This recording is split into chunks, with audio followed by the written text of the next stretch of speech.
welcome back to Our American Travel, where we talk about our American travel. Our. Not hers, not mine. Ours. Okay. Yeah. So what are we going to talk about today? Well, this episode we're featuring Charleston, South Carolina. We went there this summer. Yeah, it may be a little chilly now, but it was hot. Yeah. July 4th weekend. It's now almost December, so we're doing this in the winter from 6 months ago almost. July 4th weekend is a happening place in Charleston. Yes, it is. We're not really showing you any of the happening place, other than we're showing you a little bit of fireworks maybe. Yeah. Stay tuned to the end, because that's at the end. Fireworks. Yes, fireworks at the end. So, you got anything else to say about that? Well, hey, follow along, and we'll keep posting as we go along. So, thanks for watching.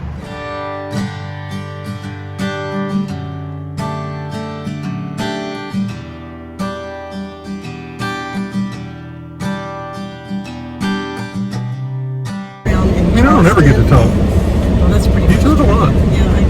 Right. Our campground of Charleston, South Carolina. We got here on July 3rd and then kind of drove around, saw the Battery, the Rainbow Row of all the pretty houses. Hey, we got into Charleston on July the 3rd, the day before the 4th. And because the 3rd usually is before. Yeah, it's one day before the 4th.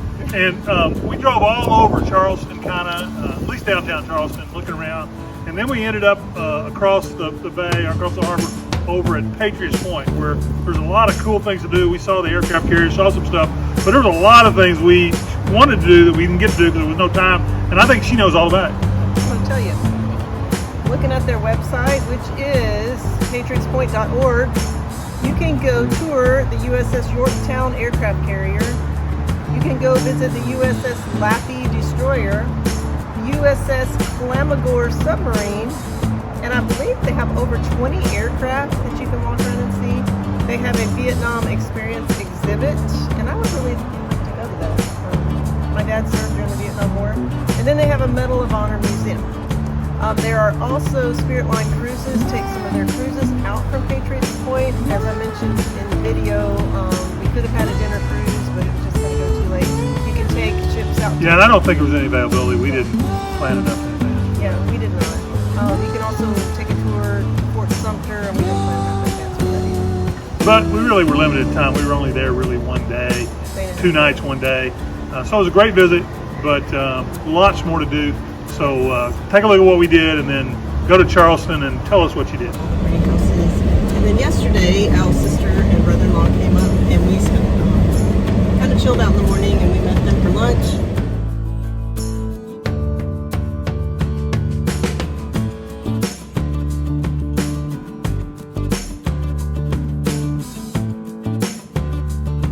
And then we went into Charleston. We took a tour with Palmetto Tours. So if you take it's a carriage tour.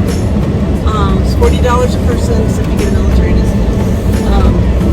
We had the best guide ever. His name was Weston. So Weston Palmetto Tours. He knew so much about the history of Charleston, and it was really, really interesting.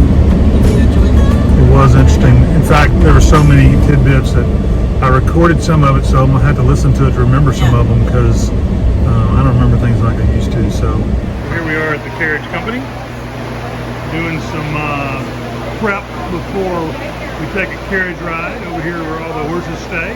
Here are the horses' rear. Oh, did I say that?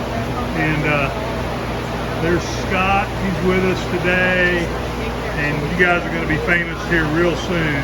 Here's our steed that we're going to carry us around town with. Back here's our coach. Awesome.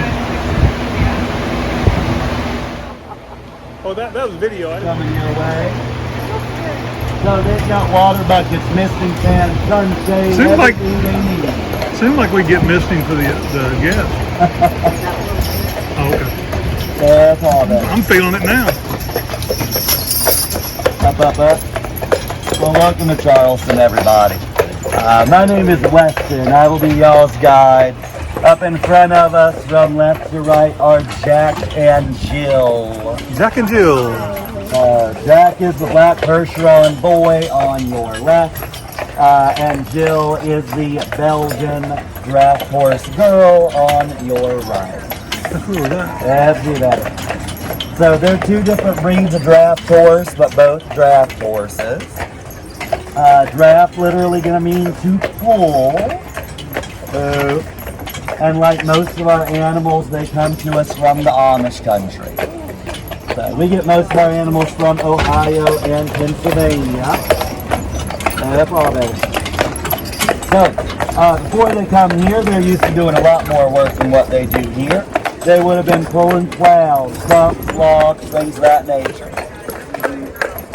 Generally, up there, an animal would be pulling 4 or 5 times their 120 days out at our 30-acre farm every year. When they're working here in the city, their tours are an hour long, and they're guaranteed at least a 15-minute break after every hour of work they get, or every hour of work they do. We like to do about 30 minutes between our last tour and this one. Jack and Jill sat under those misting fans in the back for an hour. We take their temperature after every tour. So if they heat up, then we know it as soon as we get back, and we will pull them off the street. It's the lottery. It is. Yeah. Great thing is you always win. We're winners. 5B. Thank you. Yes, sir. Straight ahead is St. Philip's Anglican Church. That is the oldest congregation in the city. Those folks up there ahead of us have been meeting here since the year 1680. Want y'all to get a good look off your left here. That is the old Powder magazine with the double doors wide open. Built in 1713. That makes that the oldest public building standing in the state of South Carolina. During that war, starting in 1861 and ending around 1865, the Confederacy would have melted down most of the iron around here, and they turned that into cannonballs, horseshoes, gunshot. A lot of churches and residences donated their iron. Churches donated their bells. So they still have their original pre-Civil War irons. That's pretty special. So pre-1861. You can't really see the steeple for the most part because of the roof here. And if you can see it, you won't find a bell visible in that steeple. Signifies the blood of Christ washing over you, taking your sins away as you go inside the church. Those are red doors on about any Lutheran church. That is the only Catholic cathedral in the whole state of South Carolina. Oh, wow. One cathedral in the whole state, but we do have churches. So you'll see it down here off of our left-hand side. That is one of only 3 stone buildings on this peninsula. It is made using Connecticut and New Jersey brownstone. Now that even means if you're painting your house the exact same color that it already is, they have to reapprove that color, and they will tell you who is allowed to do that work for you. You're going to get a short list of approved contractors, architects, technicians, whatever it is you need. We've got a guy. Point this house out. That was built in 2020. That's a brand new house right there. Sold for somewhere around $3 million, I think. Chamber pot downtown. You didn't have an outhouse or anything like that. Most likely would have had a chamber pot. So imagine that pot gets full. You probably have it in your room upstairs. And so you would open up your windows up there, toss whatever's in there out into the streets. Yep. If you've ever wondered why a gentleman walks closer to the streets, not because cars came before that, because if that were to just miss the street, this was a gentleman who would probably be wearing a top hat. Yeah, College of Charleston. Yeah, we're going to go right through the campus here in a minute, actually. That's you, baby. Which I love to do in the summer. That's you. First graduating class right around 1794. And I'm surprised, well, not so surprised, see, this is still going on. Y'all, there's a sinkhole up there that geez, could probably fit this carriage without the horses attached to it safely inside of it. So that happened a couple weeks ago. Old city like this, sometimes, you know, you got the old pipes, things like that, might wash some things away. Luckily, doesn't happen often, but it does happen. Some of y'all have seen this area right here in front of us, which will be to our left after we turn. If you've watched the movie The Notebook. Yeah. Right there is where Allie's scooter stands outside of his car when she's at college. She'd be walking right down George Street right there. Y'all notice how a lot of these houses have big bolts running through them? Now, they've got big circular discs on a lot of the houses. Those are earthquake bolts. When that great earthquake came through in 1886, it damaged or destroyed over 80% of our buildings. We didn't have money to just take them down and build new. So we put a washer on either side of the building, connected those two washers with a long metal rod, and in the middle of that rod is a little turnbuckle. We call that apparatus earthquake bolt. And you would put that in after the damage is done, and then you get to work every day. You got to go through the house or the building, pick up your middle floorboard, find that turn by. Yeah, so we were completely shut down for 2.5 months. It really wasn't. So yeah, I mean, at this point, we're pretty much back to normal. Now, when we reopened right about last Memorial Day, our capacity would have been way down. So last Memorial Day, we would have had plexiglass between every single row. All of us would have been required to wear a mask the entire tour, including myself, which was a lot of fun, trying to forget and do that. And then it would have been one group per row. So if it was one person or 4 people, as long as they were together, it was only them per row, nobody in the front row. So a lot of our carriages would have gone out with like 6 people, which was, I'm sure, great for the people on the carriage. Big building ahead of us on my left here, that is the old city market. Market's been up and running for over 200 years. This market opened up in 1807.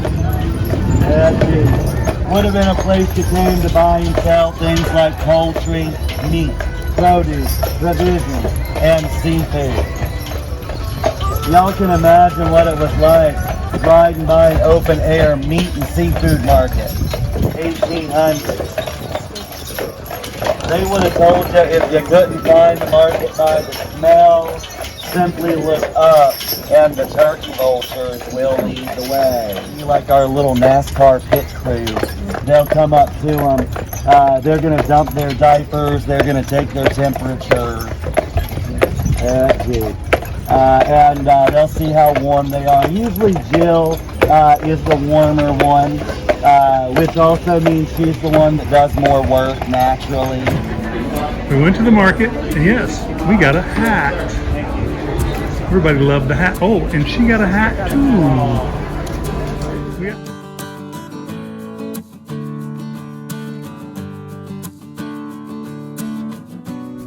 Well, then we changed parking places, which is interesting on 4th of July in Charleston.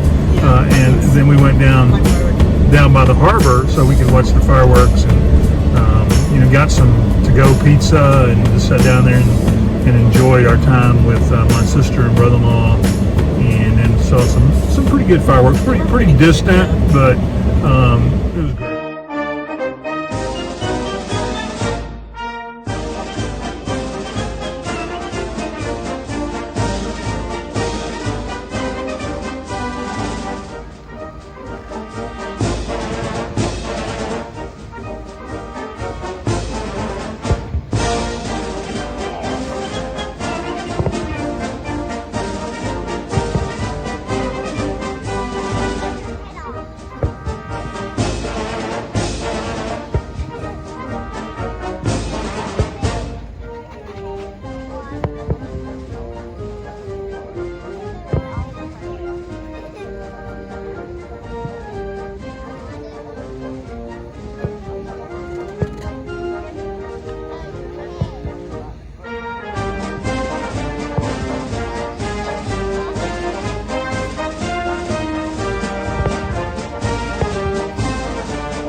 As always, thanks again for watching our video, and we would love it if you would like and subscribe, and maybe even like get notified so that you know every time they come out. That would be really cool too. Hope you enjoyed our video. Our next video will be... I'm not real sure yet, but stay tuned and you'll find out.